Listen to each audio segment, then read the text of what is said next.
கர்த்தருடைய பரிசுத்த நாமம் மகிமைப்படுவதாக. மறுபடியும் உங்களை நாம் சந்திப்பதிலே கர்த்தருக்குள்ளே நான் மகிழ்ச்சி அடைகிறேன். உண்மையாகவே கர்த்தர் நல்லவர், அவர் நேற்றும் இன்று மாறாதவர். ஆத்மனங்குறம் ஊழியங்கள் சார்பாக உங்களை எல்லாம் கர்த்தருக்குள்ளே நான் வாழ்த்துகிறேன். விசேஷமாக இந்த நாளிலும் கூட ஒரு வார்த்தைகளை நாம் தியானிக்க போகிறோம். அதற்கு முன்பதாக நாம் அறிந்திருக்கிறபடி ஆத்மனங்குறம் ஊழியங்கள் மூலமாக வெளியிடப்படுகிற ஆத்மனங்குரம் என்ற 2 மாத பத்திரிகை ஒன்று உண்டு. கர்த்தருடைய பிள்ளைகள் உங்களுக்கு தேவைப்படுமானால் எங்களை தொடர்பு கொள்ளுங்கள். கீழே உள்ள எங்களை தொடர்பு கொள்ளும் பொழுது உங்களுக்கு அது இலவசமாக அனுப்பி வைக்கப்படும். கர்த்தர் நல்லவர். இயேசு கிறிஸ்து நாமத்திலே அன்பின் வாழ்த்துக்கள். இந்த நாளிலும் கூட ஒரு வசனத்தை தியானித்து நாம் கர்த்தருடைய நாமத்தை மகிமைப்படுத்த போகிறோம். இது ஏசாயா தீர்க்கதரிசியின் புஸ்தகம் 55ஆம் அதிகாரம் 13வது வசனம். ஏசாயா தீர்க்கதரிசியின் புஸ்தகம் 55ஆம் அதிகாரம் 13வது வசனம்.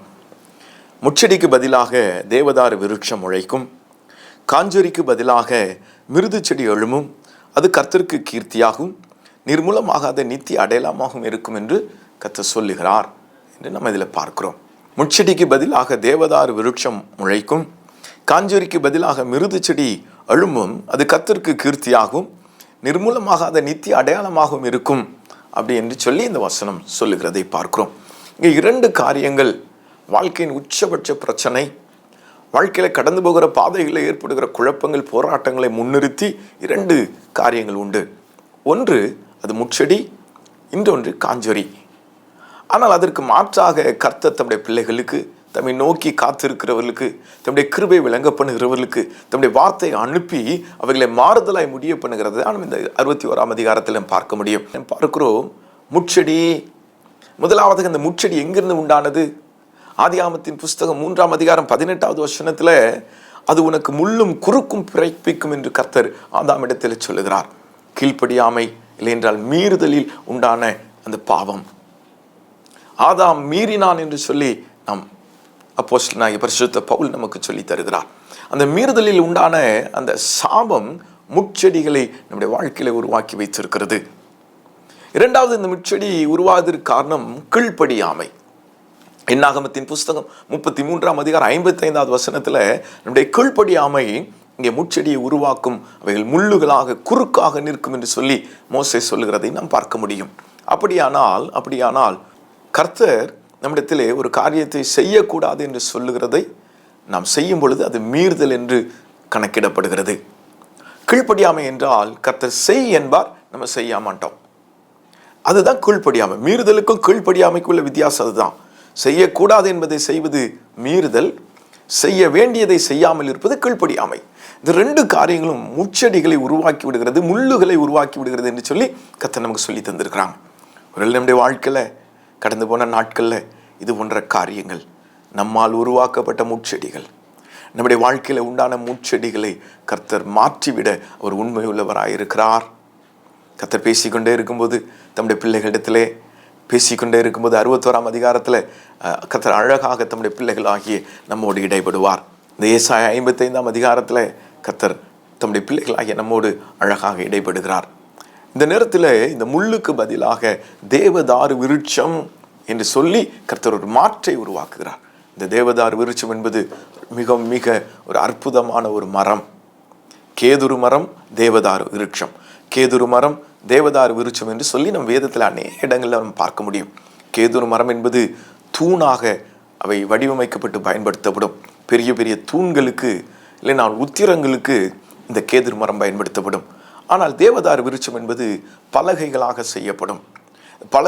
செய்யப்பட்டு கோர்த்து இணைத்து அநேக நற்காரியங்களுக்கு அதை கர்த்தர் பயன்படுத்துகிறார்.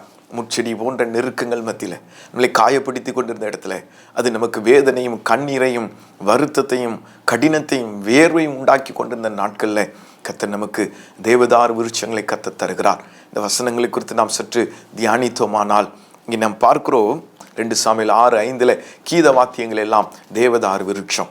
கீத வாத்தியங்களை வைத்து தாவீது ஆடி பாடி கர்த்தரை மகிமைப்படுத்தினார் என்று சொல்லி அந்த வசனத்திலே பார்க்கிறோம். முட்செடி வேதனை, முட்செடி கண்ணீர், முட்செடி இழப்பு, முட்செடி காயங்களை உண்டாக்கி கொண்டிருந்த இடத்துல கர்த்தரை துதிப்பதற்கென்று கீத வாத்தியங்களாய் கர்த்தரை மகிமைப்படுத்துவதற்கென்று மகிமையான காரியங்களை செய்வதற்கென்று இந்த தேவதாரு விருட்சத்தை கர்த்தர் இந்த வருஷத்தில், இந்த நாட்களிலே, இந்த புதிய நாட்களுக்குள்ளே நமக்கு தருகிறதற்கு உண்மை உள்ளவர். சோர்ந்து போயிட்டீங்களா? ஏன் இந்த கடினமான காரியங்கள், ஏன் இத்தனை வேதனைகள், ஏன் இத்தனை கண்ணீர்கள் பயப்படுறீங்களா? இல்லை, கர்த்தரை பாடி துதிப்பதற்கும் மகிமைப்படுத்துவதற்கும் ஏதுவாக இந்த கீத வாத்தியங்களை கர்த்தர் அடையாளப்படுத்துகிறார். அழுகைக்கு பதிலாக துதி, சாம்பலுக்கு பதிலாக சிங்காசனம் என்ற பொழுது, துன்பத்துக்கு பதிலாக துக்கத்திற்கு பதிலாக சந்தோஷத்தினாலும் சமாதானத்தினாலும் நம்மை மகிழ பண்ணுவார். இன்றைக்கு அன்னாள் சொல்றாங்க, நான் மனக்லேசம் உள்ள ஸ்திரீ, விசாரத்தினாலும் துக்கத்தினாலும் அழுகையினாலும் கண்ணீரினாலும் வேதனையினாலும் சஞ்சலத்தினால் நிறைந்து போன அன்னாளை குறித்து வசனம் சொல்கிறது. அப்புறம் அவள் துக்கமுகமாக இருக்கவில்லை. அன்னாள் சொல்றாங்க, என் ஆத்துமா என் தேவனுக்குள் களி கூறுகிறது. ஹல்லேலூயா.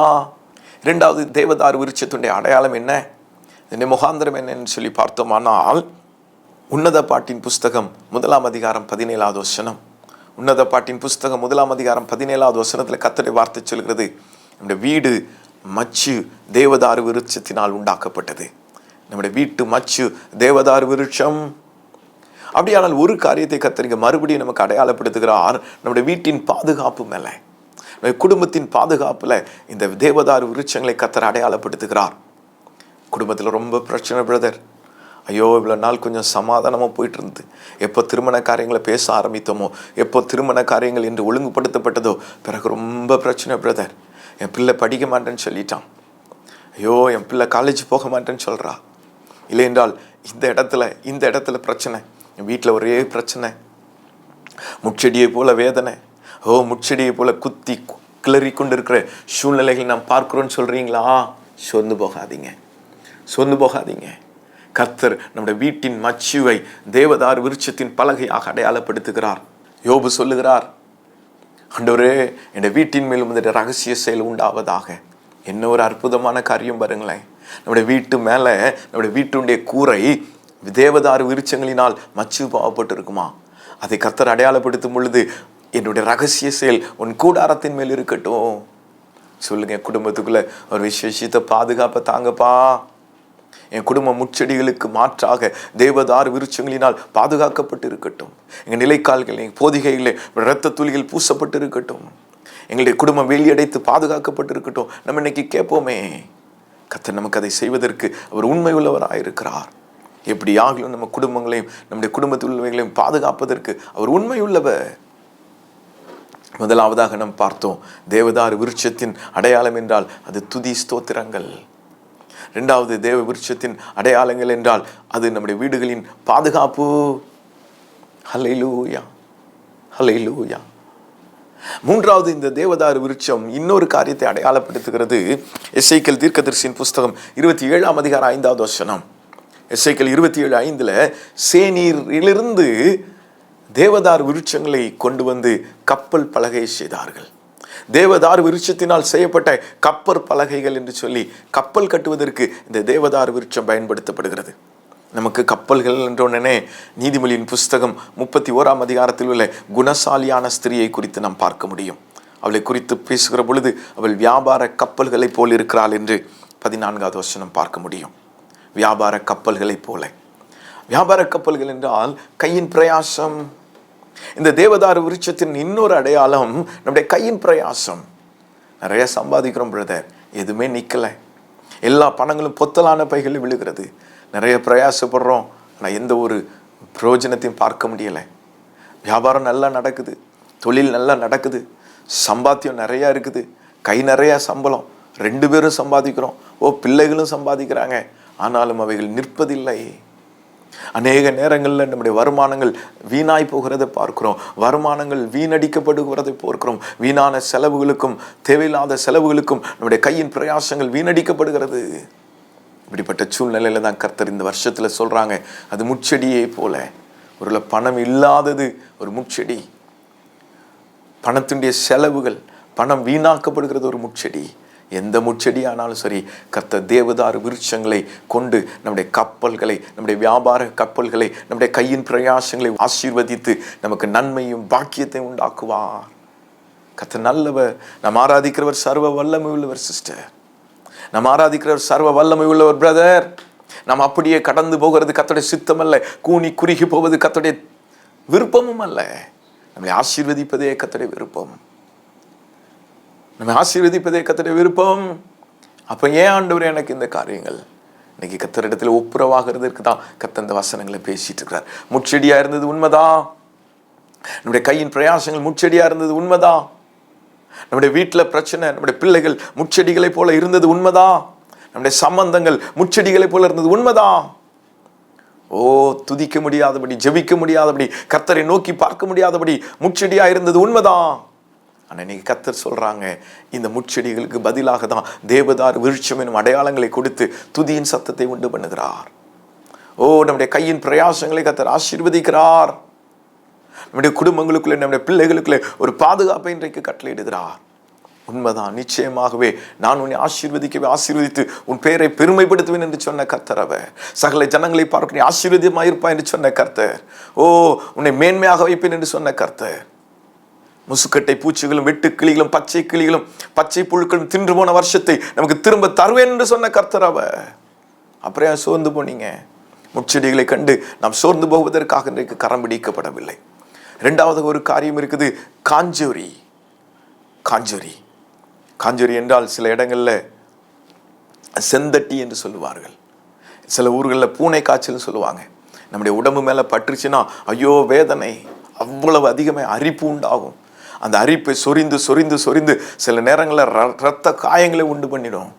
இந்த காஞ்சொரிகள் நம்மோடு இருந்து நம்மை ஒட்டி கொண்டு நமக்குள்ளே வேதனையும் வருத்தத்தையும் கொண்டு வரும். முச்செடி குத்தும், முள்ளை எடுத்து போட்டுட்டோம், ஆனால் அந்த காஞ்சொரி விடவே விடாது. பல நாட்களாக பிரச்சனை, ஐயோ சரீரத்தில் வேதனை, கண்ணீர். இந்த பாதை வழியாக கடந்து போறீங்களா? இந்த பாதைகள் வழியாக கடந்து போறீங்களா? இந்த கண்ணீர்கள், இந்த செந்தட்டிகள் வழியாக நாம் நெருக்கப்பட்டு கொண்டு இருக்கிறோமா? சோர்ந்து போகாதீங்க. ஏன் இந்த செந்தட்டி வந்தது? ஏன் இந்த காஞ்சொரிகள் நம்முடைய ஏரியாவுக்குள்ள வந்தது? இந்த காஞ்சொரி ஏற்படுவதற்கு முகாந்திரம் கர்த்தருடைய வார்த்தை சொல்கிறது. நீதிமொழியின் புஸ்தகம் 24ஆம் அதிகாரம் 30வது வசனத்தை பாருங்களேன். நீதிமொழியில் 24:30 பாருங்களேன். சோம்பேறியின் வயலையும் மதிகேடனுடைய திராட்சை தோட்டத்தையும் கடந்து போனேன், இதோ அதெல்லாம் முள்ளுக்காடா இருந்தது, நிலத்தின் முகத்தை காஞ்சொரி மூடினது, அதன் கற்சுவர் இடிந்து கிடந்தது. அதை கண்டு சிந்தனை பண்ணினேன், அதை நோக்கி புத்தி அடைந்தேன். நம்முடைய வாழ்க்கையில் காஞ்சொரி போன்ற அந்த செந்தட்டிகள் நம்மளை அரித்து கொண்டிருக்கிற, நம்மளை ரணப்படுத்தி கொண்டிருக்கிற, நம்மை காயப்படுத்தி கொண்டிருக்கிறதற்கு காரணம் என்ன தெரியுமா? நம்முடைய சோம்பேறித்தனம். செயல்பட வேண்டிய நேரத்தில் செயல்படலை, தேவனுக்காய் புறப்பட வேண்டிய நேரத்தில் புறப்படலை. நம்முடைய ஜெப நேரங்களிலே சோம்பேறித்தனங்கள் செயல்பட்டு கொண்டிருந்தது. நம்முடைய வேத வாசிப்பிலே சோம்பேறித்தனங்கள் செயல்பட்டு கிடந்தது. அங்கே நம்முடைய திராட்சை தோட்டமும் நம்முடைய வயலும் முள்ளுக்காடாய் போனது. ஆண்டவர்கிட்ட சொல்லுங்க, பிறகு பார்த்துக்கலாம், அப்புறம் பார்த்துக்கலாம், கொஞ்ச நேரம் கழிச்சு ஜோம் பண்ணிக்கலாம், ஐயோ இந்த பிரச்சனையை பிறகு டீல் பண்ணிக்கலாம். இல்லை இல்லை சிஸ்டர், நோ. நாம் இதற்காக கரம் பிடிக்கப்படவில்லை. கிறிஸ்தவ வாழ்வு என்பது மிக மிக அற்புதமானது. அது தேவனோடு பயணிக்கிற ஒரு வாழ்வு. இதை எளிதாகவோ, இதை துட்சமாகவோ, இதை சாதாரணமாக நாம் நினைத்து விட முடியாது. நம்முடைய சோம்பேறித்தனங்கள் நம்மிடத்திலே காஞ்சொரிகளை உண்டாக்குகிறது. இரண்டாவதாக ஓசியா தீர்க்கதரிசியின் புஸ்தகம் 9ஆம் அதிகாரம் முதல் 6 வசனங்களை நாம் வாசித்தோமானால், நாம் பின்வாங்கி போனோமானால் காஞ்சொரிகள் வரும். கர்த்தருக்கும் நமக்குமான உறவு லேக் ஆகுதா? கர்த்தருக்கும் நமக்குமான உறவு கொஞ்சம் பேக் ஸ்லைட் ஆகுதுன்னா நம் காஞ்சொரிக்குள்ள சிக்கி கொண்டு இருக்கணும் அர்த்தம். அரிக்கும், சொரிஞ்சு சொரிஞ்சு சொரிஞ்சு ரத்தம் வந்துடும் பிரதர். இன்னைக்கு ஆண்டவர் நம்மிடத்தில் எதிர்பார்க்கிறார். இந்த காஞ்சொரிகளுடைய கிரியைகளை முறித்து போடுகிறதற்கு கர்த்தர் நம்மோடு கூட இடைவிடுகிறார். எப்படி நம்முடைய மீறுதலும் நம்முடைய கீழ்ப்படியாமும் நம்முடைய வாழ்க்கையில முச்செடிகளை கொண்டு வந்ததோ, அதற்கு மாற்றாக இன்னைக்கு கர்த்தர் நம்மோடு பேசி கொண்டிருக்கிறார். உங்களுக்குள்ள துதியின் சத்தத்தை நான் திரும்ப வர பண்ணுவேன், உங்கள் கையின் பிரயாசங்களை ஆசீர்வதிப்பேன், உங்க குடும்பங்களை பாதுகாத்துக்கு சொல்வேன் கர்த்தர் சொன்னாங்கல்ல. அடுத்து காஞ்சொரிகள் என்பது நம்முடைய சோம்பேறித்தனத்தினால. எழுந்து ஜெபிக்க வேண்டிய நேரத்தில் தூங்கினோம், எழுந்து வேத வாசிக்க வேண்டிய நேரத்தில் செல்போன் பார்த்துட்டு இருந்தோம். கர்த்தருக்கு பிரியமில்லாத காரியங்கள் நம்முடைய வாழ்க்கையில் அதிகமானது நிமித்தம் இன்னைக்கு காஞ்சொரிகள் நம்ம வீடை மூடி கிடக்குது.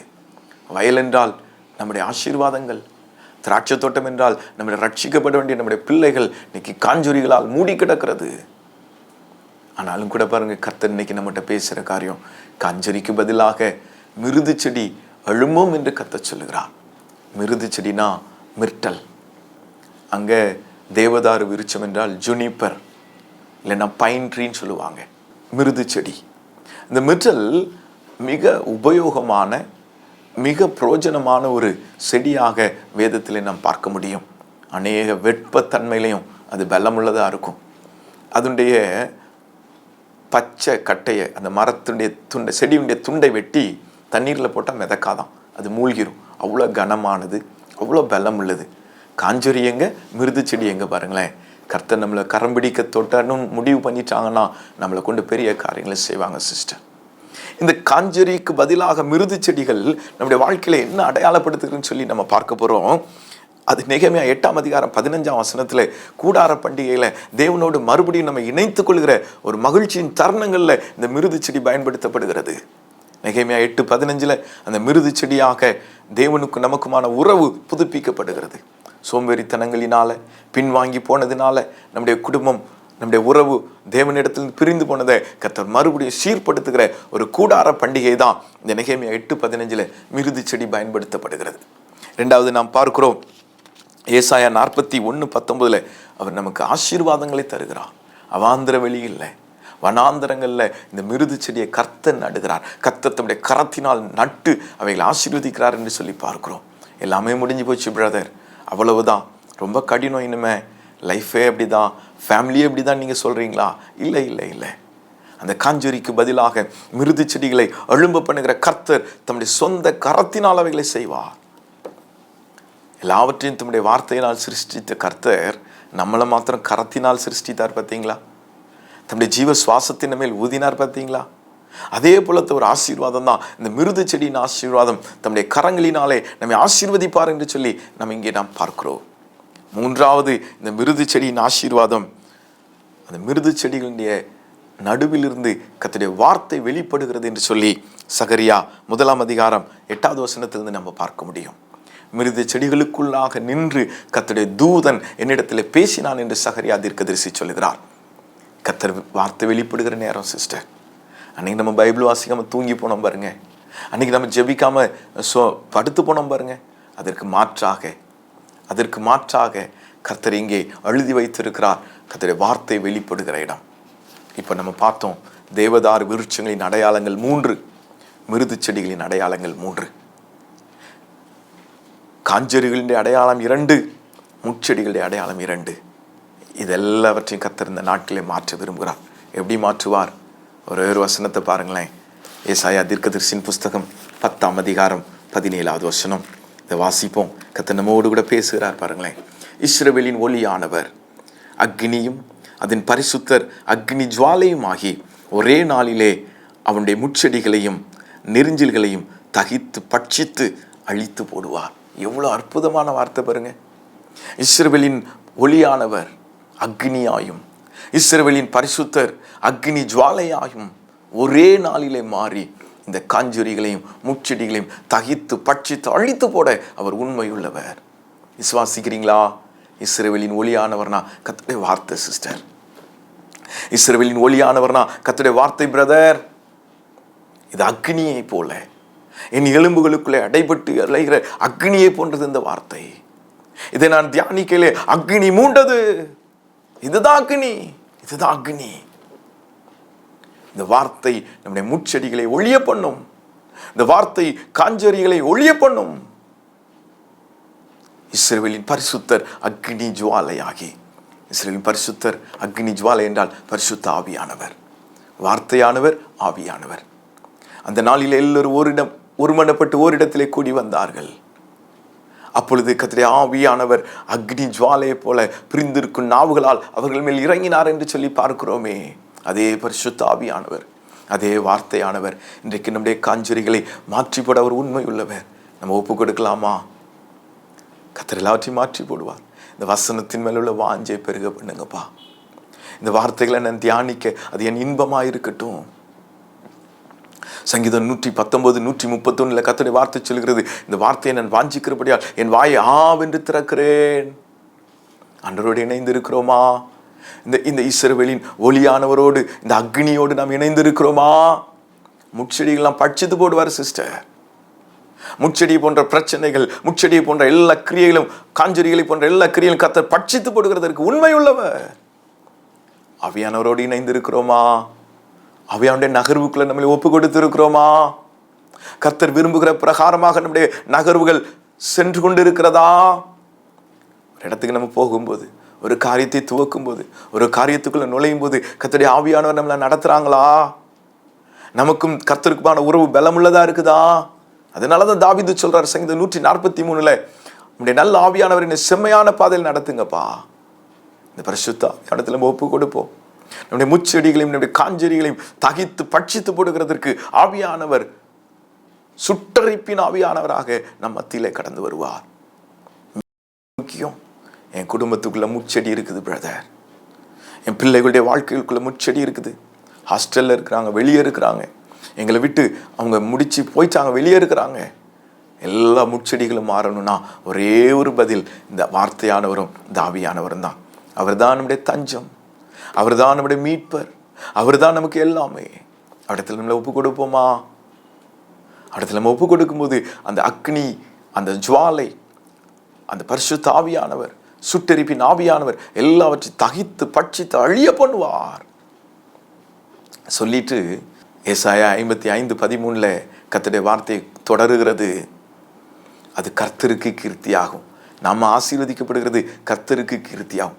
பொதுவாக கர்த்தர் சொல்லுவாங்க, உன்னை கீர்த்தியும் புகழ்ச்சியுமா வைப்பேன்னு சொல்லுவாங்க, உங்களை கீர்த்தியும் புகழ்ச்சியுமா வைப்பேன்னு சொல்லுவாங்க. ஆனால் இந்த முச்செடியும் இந்த காஞ்செடியும் தகித்து பட்சிக்கப்படுகிறது, என் கர்த்தருக்கு கீர்த்தி. முச்செடியும் இந்த காஞ்செடியும் அழிக்கப்படுகிறது, கர்த்தருடைய நாமத்துக்கு கீர்த்தி உண்டாக்குகிறது. எத்தனை பெரிய சந்தோஷம் பாருங்க. அப்படி சொல்லிட்டு கர்த்தர் இன்னும் சொல்றாங்க, அந்த 13வது வசனம் இன்னும் முடியல, அது நிர்மூலமாகாத நித்திய அடையாளம். இந்த வாக்குத்தத்த வசனம் இன்றோடு முடிந்து போவதில்லை சிஸ்டர். இந்த வாக்குத்தத்த வசனம் இப்போது முடிகிறது இல்லை, அது நிர்மூலமாகாத நித்திய அடையாளம் என்றால் சந்ததி சந்ததிக்கும், சந்ததி சந்ததிக்கும், தலைமுறை தலைமுறைக்குமானது. விசுவாசிக்கிறீங்களா? உங்களுடைய முச்செடிகளையும் காஞ்செடிகளையும் தகிர்த்து போட்டு ரட்சிப்பின் சந்தோஷத்தினால, கம்பீர சத்தத்தினால, கையின் பிரயாசங்களை, குடும்பங்களுக்குள்ளே பாதுகாப்பை கட்டளையிடுகிற கர்த்தர், ஆசீர்வதிக்கிற கர்த்தர் இன்றோடு நிறுத்தல, சந்ததி சந்ததிகளுக்காக கர்த்தர் அதை செய்து முடிக்கிறார். இப்போ சொல்லுங்க, ஆண்டவரே நாங்கள் உங்களை ரொம்ப நேசிக்கிறோம்ப்பா, உடைய கிருபை உள்ள கரம் எங்களோடு கூட இடைப்படட்டும், எங்களுக்கு உமக்குமான உறவு பலனுள்ளதாய் மாறிவிடட்டும். அவர் நம்மளை ஆசீர்வதிக்க விரும்புகிறார். நாம் கடினத்தோடு, முச்செடிகளோடு, காஞ்செடிகளின் ரணங்களோடு, இரத்த காயங்களோடு பிரவேசிப்பது தேவ சித்தம் அல்ல. நிர்மூலமாக அது நித்திய அடையல். உங்க பிள்ளைகளை, உங்க பிள்ளைகளின் பிள்ளைகளை, பிள்ளைகளின் பிள்ளைகளின் பிள்ளைகளை, உங்க சந்ததிகளை ஆசீர்வதிக்க விரும்புகிற கர்த்தர் அவர். விசுவாசிக்கிறீங்களா? தேவ சமூகத்தில் ஒப்பு கொடுப்போமா? தேவ சமூகத்தில் ஒப்பு கொடுப்போமா? எங்களோடு கூட வாங்கப்பா, உடைய கிருபை நிழல் எங்களோடு கூட இருக்கட்டும். அப்படியே சொல்லுங்க, அப்படியே சொல்லுங்க. எல்லாம் கண்களை மூடி இந்த வசனத்தின் மேல வாஞ்சே தாங்கப்பா. இழந்து போன ஆசீர்வாதங்கள், இழந்து போன கையின் பிரயாசங்கள், இழந்து போன சமாதானங்கள் மறுபடியும் சீர்படுத்தப்படுவதாக, இழந்து போன துதியின் சத்தங்கள் மறுபடியும் கேட்கப்படுவதாக. மிருது செடிகளை போல ஒரு பலமுள்ள, ஒரு வைராக்கியமுள்ள வாழ்க்கைக்கு நேராக எங்க குடும்பங்களை திருப்பிருங்கப்பா. நான் எல்லாவற்றையும் இழந்து போய் நிற்கிறோம், எல்லாவற்றையும் இழந்து போய் நிற்கிறோம். கர்த்தர் உயிர்ப்பிச்சிருங்க, உடைய வார்த்தைகள் வெளிப்படட்டும்பா. இந்த மிருது செடிக்குள்ளிருந்து அன்றைக்கு சகரியா தீர்க்கதரிசியோடு பேசின கர்த்தர் இந்த நாளில் எங்களோடு கூட இடைபடுவீராக. அப்பா பார்த்து சொல்லுங்க, ஹல்லேலூயா. எல்லாரும் கொஞ்ச நேரம் வாய்களை திறந்து அக்னினால் சுட்டரித்து போடுங்க. சுட்டரிப்பின் ஆவியானவரே, ஆவியானவரே எங்க வீடுகளுக்குள்ளே கடந்து வாங்க. எல்லாரும் வாய்களை திறந்து சொல்லுங்க, சொல்லுங்க. உடைய மகிமை, உடைய மகிமை, உடைய மகிமை இந்த குடும்பங்களுக்குள்ளே கடந்து வருவதாக. எல்லா கிரியைகள் சுட்டரிக்கப்பட்டு போவதாக. ஜெபிக்க மறந்து போன நேரங்கள், சோம்பேறித்தனத்தின் காரியங்கள், கீழ்ப்படியாமைகள், மீறுதல்கள் இயேசுவின் நாமத்திலே முறியடிக்கப்படுவதாக. குடும்பங்களுக்குள்ளே கடந்து வாங்கப்பா. எங்கள் காரியங்களை பலமாய் நடத்தித்தாங்க. உடைய மகிமை எங்களில் வெளிப்படுவதாக. இப்படியே சொல்லலாம், எங்கள் பிள்ளைகள் மேலே சமாதானம் வருவதாக, எங்கள் கையின் பிரயாசங்களில் சமாதானம் வருவதாக. அந்த முச்செடியின் ஆசீர்வாதங்கள் எங்கள் குடும்பங்களுக்குள்ளே கடந்து வருவதாக.